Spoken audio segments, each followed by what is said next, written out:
네, 지난 영상에서는 한전문 국가유산관리학과 면접, 심층 면접, 문항 2를 중점적으로 했습니다. 네, 이번 영상에서는 문화 3에 대해서 한번 같이 검토해 가도록 하겠습니다. 이 문화유산의 해외 반출, 해외 수출의 가능성 여부를 물어보는 질문이고요. 이번 문항은 4분 이내, 그때 말씀드렸듯이 3분 30초 전후로 해서 준비해서 발표식으로 프레젠테이션을 하라 그렇게 했습니다. 3번 문항은 2번 문항보다는 비중도 적고 시간도 절반입니다. 2분 이내로 해야 되는데 1분 한 40초 정도 이렇게 100초 정도 준비한다 이렇게 보시면 됩니다. 질문 한번 같이 보죠. 대한민국의 국보나 보물을 해외에 수출하거나 반출할 수 있는지, 만일 있다면 어떤 경우에 가능한지 답하시오. 말씀드렸습니다.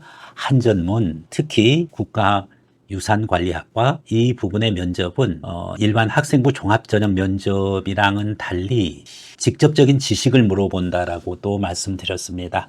그만큼 심층 면접이고 또 지식을 물어본다. 문화유산에 대해서, 국가유산에 대해서 그런 차원으로 봤었을 때는 본고사적인 성격이 있다라고 얘기를 했습니다.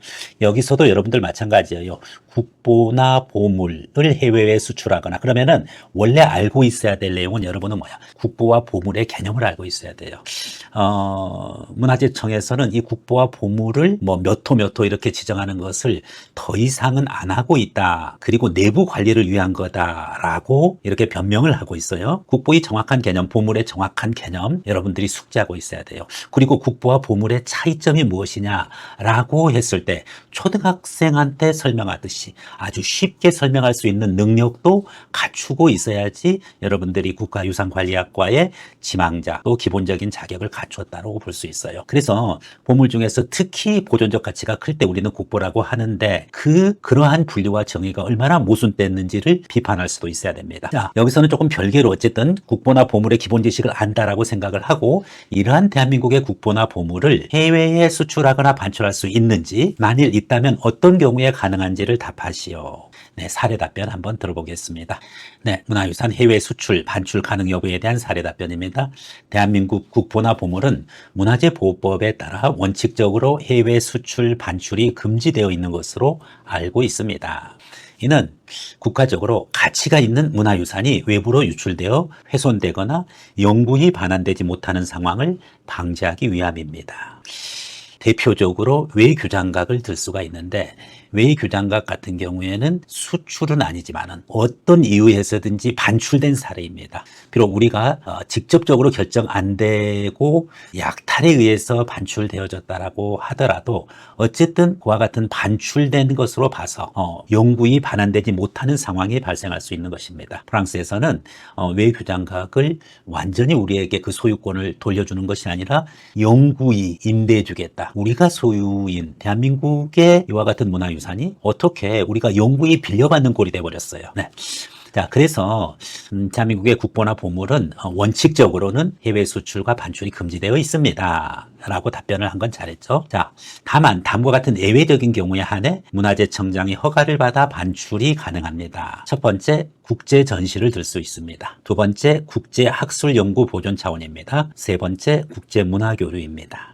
첫 번째, 국제 전시는 해외 박물관이나 해외 전시에서 한국 문화를 소개하기 위한 전시 목적입니다. 두 번째, 국제 학술 연구 보존은 전문적인 세계적인 연구기관에서 또 국가 간 학문적인 차원의 협업 능력, 이와 같은 차원에서 보존 처리하거나 복원하거나 학술 연구를 수행하기 위하여 반출되는 경우입니다. 세 번째, 국제문화교류는 국가 간의 공식 외교 행사나 문화교류 프로그램에 활용될 때 이 경우에 안전한 운송 보존 계획이 제출돼야 되며 지정된 기간 내에 반납하는 조건으로 국제문화교류 차원에서 해외로 반출되어질 수 있습니다. 따라서 제가 알고 있는 문화유산 해외 수출 혹은 반출 가능성은 국제전시, 국제학술연구보존, 국제문화교류라고 알고 있습니다. 이 정도로 답변해 주면 되겠죠.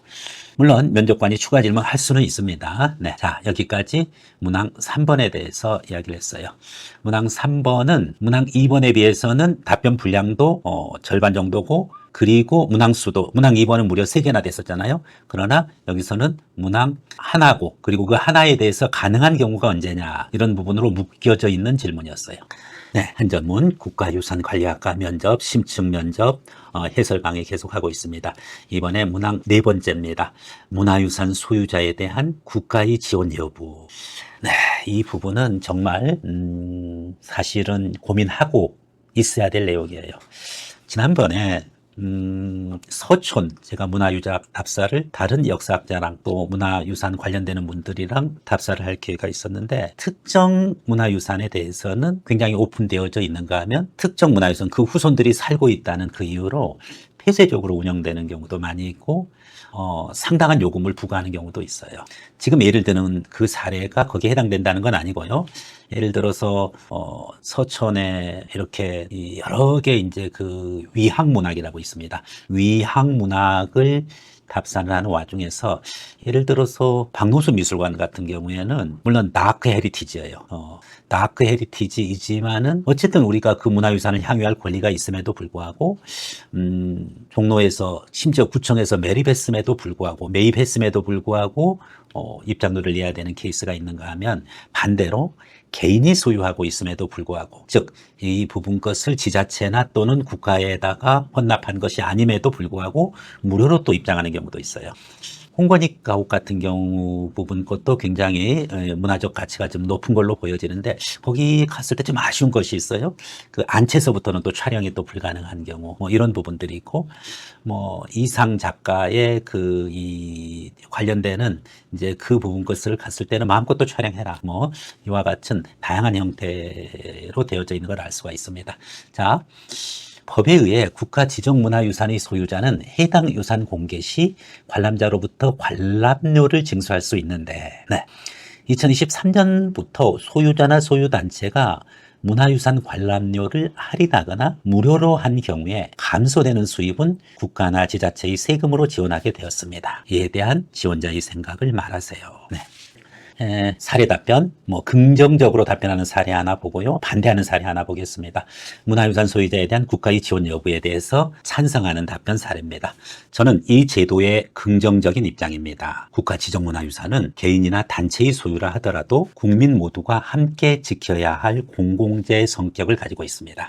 그러나 관람료 부담이 높으면은 학생, 저소득층, 다자녀 가정 등 일부 계층은 문화유산 관람 기회에서 소외될 수 있습니다. 2023년부터 국가나 지자체가 할인, 무료, 또 혜택 관람, 할인, 무료 관람으로 인해 발생하는 수익 감소분을 지원하게 된 것은 소유자의 부담을 줄이면서도 국민의 문화 향유권을 확대하는 조치라고 생각합니다. 이렇게 되면 소유자는 경제적 손실 우려 없이 관람료를 낮출 수 있고, 더 많은 국민이 문화유산을 접해 역사와 전통에 대한 이해를 높일 수 있습니다.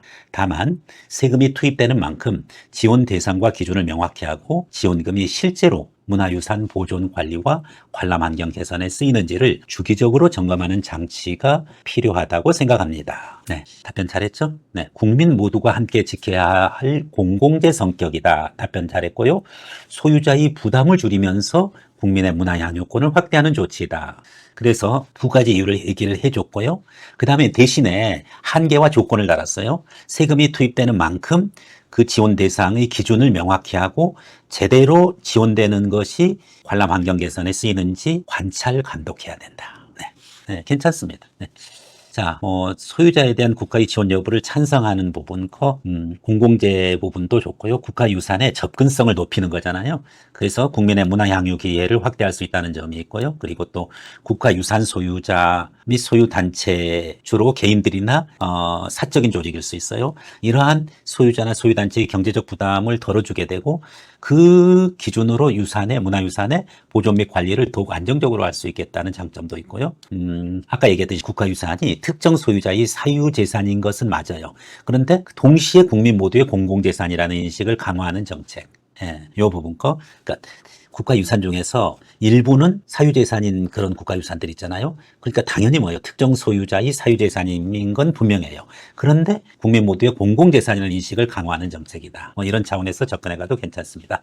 다양한 이유들이 있는데 자기만의 근거를 준비해가지고서 답변해주면 되겠습니다. 다음, 네, 문화유산 소유자에 대한 국가의 지원 여부에 반대하는 사례 답변입니다. 저는 이 제도에 대해 부정적인 입장입니다. 국가지정 문화유산이 공공적 가치를 가진 것은 사실이지만 할인이나 무료 관람으로 인해 발생하는 수익 감소분을 국가나 지자체 세금으로 모두 보존해주는 방식은 재정 운영 면에서 신중해야 한다고 생각합니다. 첫째, 세금은 교육, 복지, 안정 등 다양한 필수 분야에도 한정되어 있고 부족한 자원입니다. 문화유산 관람료 지원이 과도해지면 상대적으로 시급한 다른 분야 예산이 줄어들 수 있고 그만큼 우리 국민들의 복지는 취약해질 수 있습니다. 둘째, 모든 소유자나 소유단체가 동일하게 지원을 받게 되면 관람객 유치를 위한 노력이나 운영 효율성을 높이려는 동기가 약해질 수 있습니다. 즉, 개인의 사적인 재산, 사유재산인 경우에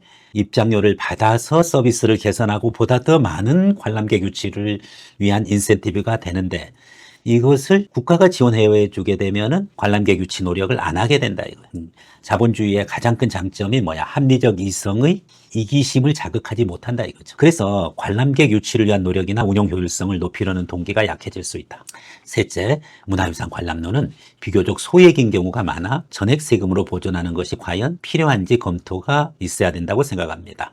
할인이니 무료 관람 자체는 동의합니다만은 그 비용 보존을 전액 세금 지원이 아니라 일정 부분만 지원하거나 민간의 후원 그리고 기부 단체로부터의 기부 이런 것과 연계하는 방식으로 운영하는 것이 바람직합니다. 전액 세금으로 보존하는 것은 타당치 않습니다. 따라서 저는 첫째, 세금은 교육, 복지, 안전 등 다른 분야에서도 중요하기 때문에 문화유산 소유자에 지급하는 것에 대해서는 신중해야 되고, 둘째, 관람객 유치 노력과 운영 효율성을 높이려는 동기가 약해질 수 있다는 우려. 셋째, 문화유산 관람료는 소액인 경우이기 때문에 이것을 소액이니까 전액 세금으로 무조건 보존한다. 그거보다는 소액이기에 다른 민간 후원을 받아도 어느 정도 이 소유자에 대해서 보존해 줄 수 있다. 굳이 큰 예산이 들어가는 쪽의 세금을 이쪽 작은 예산으로 전용할 필요가 없다. 이런 차원에서 세 가지 이유로 반대합니다. 네, 저 정도 답변 2분 이내에 하면 완벽하다고도 볼 수 있습니다. 그러니까 문화유산 소유자에 대한 국가의 지원 반대하는 다른 이유들도 있나요? 네, 예산 낭비 또 관리 부실로 이어질 가능성이 있습니다. 이런 것도 있고요. 국가유산의 본질적 가치가 훼손될 수가 있어요. 문화유산은 이제 단순한 관광지가 아니라 무분별하게 무료로 개방할 경우 관람객의 증가로 인해 문화유산이 훼손하거나 무료로 들어갔으니까 문화재에 대한 가치 부분을 의식적으로 약화될 수 있는 부분 것도 있고요. 유산의 보존과 관리를 위해 적절한 비용을 관람객이 부담하는 것이 타당하다고 생각하는 견해도 있어요. 네. 그 다음에 국가유산 소유자와 일반 납세자 간의 형평성 문제가 발생할 수 있어요. 원래 이제 세금으로 보존하는 것이 특정 개인이나 단체가 소유한 문화유산을 운영하는 손실을 과연 세금으로 보존하는 것이 이게 형평성에 맞는 거냐. 원래 사유재산은 그 관리 책임이 소유자에게 있다고 보는 게 합리적이죠. 그러니까 그 소유자가 담당해야 되는 거죠. 물론 문화재로 지정되면은 개발이나 보존에 많은 제약을 받아요. 그리고 또 함부로 훼손할 수도 없죠. 본인의 사유재산임에도 불구하고. 정부는 그런데 거기에 보존에 필요한 기술적, 행정적 지원을 해주게 되는 거죠. 그런데 운용 비용까지 세금으로 보존하는 것은 요거는 좀 더 생각해 볼 문제예요. 그래서 문화유산에 대한 문화유산 소유자에 대한 국가 지원에 대한 반대의 견해를 들어봤고요. 추가적인 이유 얼마든지 더 있다는 것을 알 수가 있습니다. 결국은 국가유산관리학과 이 부분 것의 면접, 심층 면접 1번과 5번은 공통 문항입니다. 1번은 한전문 학교 지원 동기, 그리고 국가유산관리 학과 지원 동기. 그 다음에 5번은 바로 4년간의 학업 계획. 이 부분은 인성 문항이라고 보고 기본 문항이라고 보면 되는데 2, 3, 4는 심층 면접 문항입니다. 쉽지 않습니다. 많은 준비를 해야 됩니다. 네. 이상으로 스토리 플러스 홍장이었습니다. 감사합니다.